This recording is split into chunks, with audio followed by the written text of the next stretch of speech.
మీ business ఏదైనా మీ ఊర్లో promotion చేయాలంటే అది సుమన్ టీవీతోనే సాధ్యం. ఇప్పుడే సంప్రదించండి. అధ్యక్షులు రాయలసీమ సాగునీటి సాధన సమితి ఈరోజు చాలా బాధాకరంగా ఉంది ఇక్కడ ఒక ధర్నా చేయడం అనేది. ఎందుకంటే ఈరోజు విజనరీ అయిన ముఖ్యమంత్రి గారు ఇక్కడ ఉన్నారు. పంట పొలాలు ఖాళీగా పెట్టొద్దు, పంటలంతా వేసుకోండి అన్నారు. ఆయన మాటలు నమ్మి దాదాపు 2-3 లక్షల ఎకరాల్లో వర్షాలు కూడా త్వరగా వచ్చిన సందర్భంలో అనేక రకాల పంటలు ఇక్కడ వేసుకున్నాం.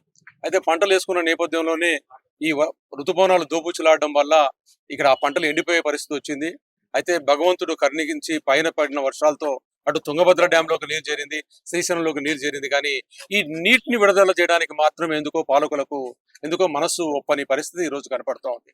శ్రీశైలంలో 854 అడుగులకు దాదాపు 22వ తారీఖుకే వచ్చింది. ఈ రోజుకు 10 రోజుల కిందటనే వచ్చిన పాలకులు అటువైపు ఆలోచన కూడా చేయని పరిస్థితి ఒకవైపు ఉంటే, తుంగభద్రలో గేట్లు తెగిపోతున్నాయి, దీన్ని నిర్మాణం చేపట్టాలని చెప్పి వారు అభిమానించే కన్నయ్య నాయుడు గారు చెప్పినా కూడా ఎందుకో అటువైపు దృష్టి మరల్చకపోవడం వల్ల ఈ రోజు ఆ గేట్ల పరిస్థితి భయంకరంగా ఉండి నీళ్లు 75 టీఎంసీలు వచ్చాయి. ఇంకొక 5 టీఎంసీలు రాబోయే ముందు నదిలోకి నీళ్లు వదిలేస్తామని చెప్తున్నారు. కానీ కాలువలోకి నీళ్లు వదలడానికి మనసు ఒప్పడం లేదంటే ఎందుకో బాధగా ఉంది. అంటే దీనికంతా ఒక కుట్ర కనపడుతూ ఉంది. ఈ రోజు చీఫ్ సెక్రటరీ గారు ఇచ్చిన స్టేట్మెంట్ ను చూస్తే నీళ్ళన్నీ శ్రీశైలంలోకి నింపేసి కరెంట్ ఉత్పత్తి చేసుకుందాం, రాయలసీమ ప్రజానకం ఏమైపోయినా పర్వాలేదు, ఆ భావన కలగడానికి కూడా కొన్ని కారణాలు ఉన్నాయి. ఈ రాయలసీమ సమాజంలో కొంచెం నిర్లిప్తమైన సమాజంలో ఈ రోజు మేలుకుంటున్న నేపథ్యంలోనే ఈ రోజు కూటమిలో ఉన్న ప్రభుత్వాలు, కూటమిలో ఉన్న రాజకీయ పార్టీలు, తెలుగుదేశం నోరు ఓపెన్ చేయడం లేదు, బీజేపీ పార్టీ నోరు ఓపెన్ చేయడం లేదు, పవన్ కళ్యాణ్ గారు కూడా నోరు ఓపెన్ చేయడం లేదు. ఆవేశంగా ఎన్నో మాట్లాడిన పవన్ కళ్యాణ్ గారు కూడా నోరు విప్పకుండా ఇటువైపు కూడా చూపు మరల్చని పరిస్థితి ఒకవైపు ఉంటే మా దురదృష్టం ఏంటో తెలియదు. కానీ వైసీపీ పార్టీ కానీ కాంగ్రెస్ పార్టీ కానీ అసలు దీని గురించి ఆలోచన చేసే పరిస్థితుల్లో లేని నేపథ్యం ఇక్కడ ఉన్న సందర్భంలో ఈ రాజకీయ పార్టీలకు అప్పీల్ చేస్తున్నాం. అయ్యా, మేము అనాథలం కాదు. ఈ ప్రాంతంలో 42% భూభాగం ఉన్న వాళ్ళం.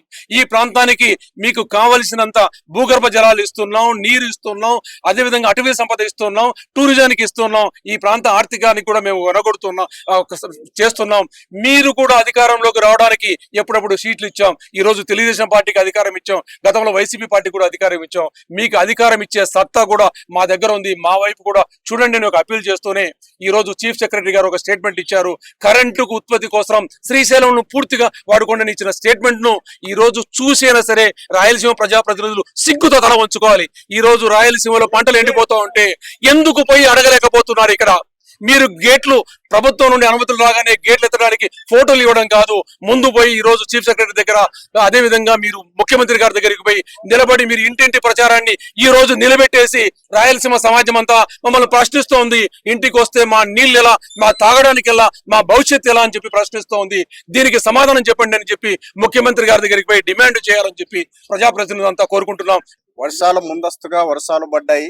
రైతాంగం ఎంతో ఆశతో మరి తాము పంటలు పండించుకోవాలని చెప్పేసి గతంలో ఉన్నటువంటి అప్పులన్నీ కూడా వాటిని తీర్చుకోవాలనేటువంటి ఎంతో ఆశతో వారంతా కూడా అనేక పంటలు కూడా కంది, మినుము, అదేవిధంగా మరి ఆముదము ఇలాంటి అనేక పంటలు కూడా వాళ్ళు వేశారు. అయితే మళ్ళీ వర్షాపాతం వల్ల కొత్త దోబూచులాడడం వల్ల మరి రైతుల పంటలు పూర్తిగా ఎండిపోయే పరిస్థితి ఉంది. వారు ఎంతో ప్రతి ఎకరానికి 1000 రూపాయలు పెట్టుబడి పెట్టి నష్టపోయేటువంటి పరిస్థితి దాపురించింది. మరొక వైపు ప్రకృతి ఒకవైపు ఈ రకంగా మరి ముందస్తు వర్షాలతో సహకరిస్తూ ఉంది. జలాశయాలు కూడా నిండిపోతా ఉన్నాయి. అయితే జలాశయాలు నిండిపోయినటువంటి సందర్భంలో పాలకులకు ఏమాత్రం చిత్తశుద్ధి లేదు.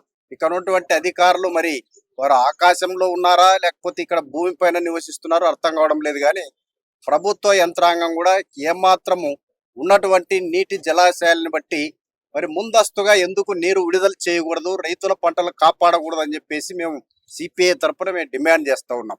మరి ఈ సందర్భంగా మేము కోరేది ఏమంటే, మరి ప్రతి సంవత్సరం కూడా దాదాపు ఒక 3-4 ఏళ్ళ నుంచి చూస్తూ ఉన్నాం, కృష్ణా జలాలు వృధాగా సముద్రం పాలవుతూ ఉన్నాయి.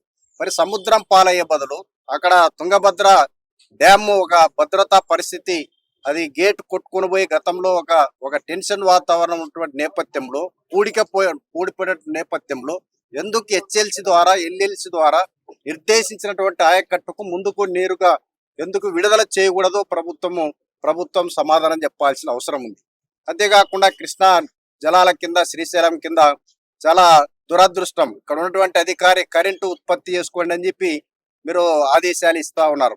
కానీ మేము అడుగుతా ఉన్నాం, కర్నూలు జిల్లాలో 1000 ఎకరాలు సోలార్ ప్లాంట్కి, అదేవిధంగా పెద్ద ఎత్తున కరెంటు ఉత్పత్తికి, ఇవి గాలి మరలకి ఈ రకంగా పెద్ద ఎత్తున ఉత్పత్తి చేస్తూ ఉన్నారు. మేము ప్రశ్నిస్తూ ఉన్నాం, ఆ ఉత్పత్తి చేసేటువంటి కరెంటు ఎవరు దాని లాభాలు పెంచుకుంటా ఉన్నారో సమాధానం చెప్పాలి. అలాంటి కరెంటుని ఎందుకు ప్రజానికం కోసం, ఇక్కడ రాష్ట్ర అభివృద్ధి కోసం మీరు ఎందుకు దాన్ని తీసుకోకూడదో సమాధానం చెప్పాల్సిన అవసరం ఉంది. అందుకే ఇప్పటికైనా తప్పనిసరిగా మీరందరూ కూడా ఈ ప్రభుత్వం అంతా కూడా పునరాలోచన చేయాలి. ఎండిపోతున్నటువంటి పంటలను ఇక్కడ కాపాడడానికి తక్షణమే తుంగభద్ర నదీ జలాల ద్వారా, కృష్ణా నదీ జలాల ద్వారా మరి ఆ రకంగా నీరు విడుదల చేసి మరి రైతాంగాన్ని ఆదుకోవాలని చెప్పేసి సిపిఐ తరఫున డిమాండ్ చేస్తారు.